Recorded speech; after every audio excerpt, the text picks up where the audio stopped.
تو جو کام آدمی کر نہیں سکتا وہاں کیا کرنا پڑتا ہے؟ اس کو سرنڈر ہو جانا پڑتا ہے، بول دینا پڑتا ہے کھلے طور پہ کہ یہ کام ہمارے سے نہیں ہونے والا ہے۔ عزیزان محترم، یہ سرنڈر ہونا یہ معمولی بات نہیں ہے۔ سرنڈر ہونا والا ہر جگہ کامیاب نہیں ہوتا۔ سرنڈر ہونے کے بعد مقامات ایسے ہوتے ہیں کہ وہاں سرنڈر ہونا ہی کامیابی کے دروازے کے کھلنے کا آغاز ہوتا ہے۔ ہر جگہ اکڑ کے ٹھہرنا کامیابی کا سبب نہیں ہوتا۔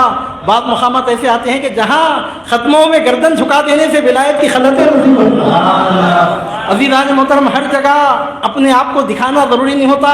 کئی مقامات ایسے ہوتے ہیں کہ جہاں خود فراموشی ہی کامیابی کا زینہ ثابت ہوتا ہے۔ کئی مقامات ایسے آتے ہیں کہ جہاں انسان ابھر کے آ نہیں سکتا، وہاں گم ہو جانا ہی اس کے لیے ہزار انعامات کے دروازے کھلنے کے برابر ہوتا ہے۔ خطرہ اگر خطرے کی حیثیت سے باقی رہے وہ خطرہ ہی ہے۔ اگر وہ خطرہ سمندر میں مل جائے، عزیزان محترم، اب وہ سمندر بن گیا۔ جب تک خطرہ جدا تھا اس میں خودی تھی، خطرہ اپنے الگ آئیڈینٹیفیکیشن کے ساتھ قائم تھا، کوئی پھونک کے اس کو اڑا دے سکتا تھا، رگڑ کے اس کو مٹا دے سکتا تھا۔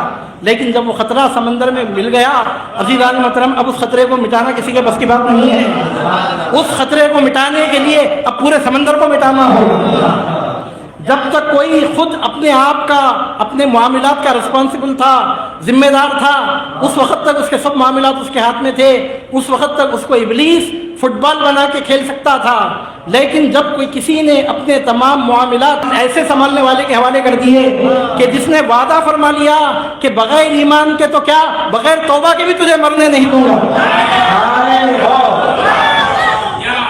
عزیزان محترم، جب کوئی ایسے سمندر میں جب اپنے آپ کو کوئی گم کر لے، اب وہ خطرہ نہیں رہا، خطرہ اب سمندر میں شامل ہو گیا۔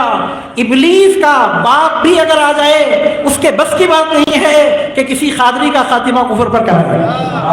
ابلیس کی ماں بھی زندہ ہو کے آ جائے، اس کی اوقات نہیں ہے کہ بغیر توبہ کے اس کو مرنے کی طرف آگے بڑھائے۔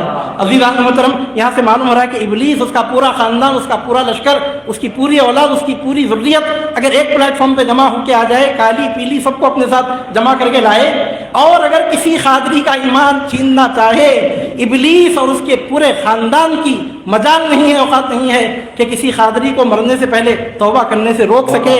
کیوں؟ جو خطرہ ہے، خطرے کو کوئی بھی مٹا لے سکتا ہے۔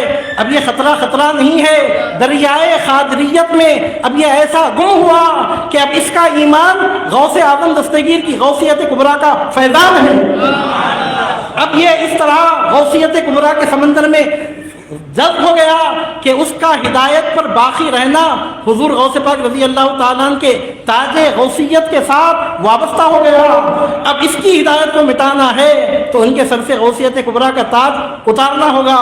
کسی ماں نے ایسے بیٹے کو جنا نہیں کہ جو عبد القادر گیلانی کے غوثیت کبریٰ کے تاج کی طرف بری نظر اٹھا کر دیکھے اور پھر ایمان پر اس کا خاتمہ ہو۔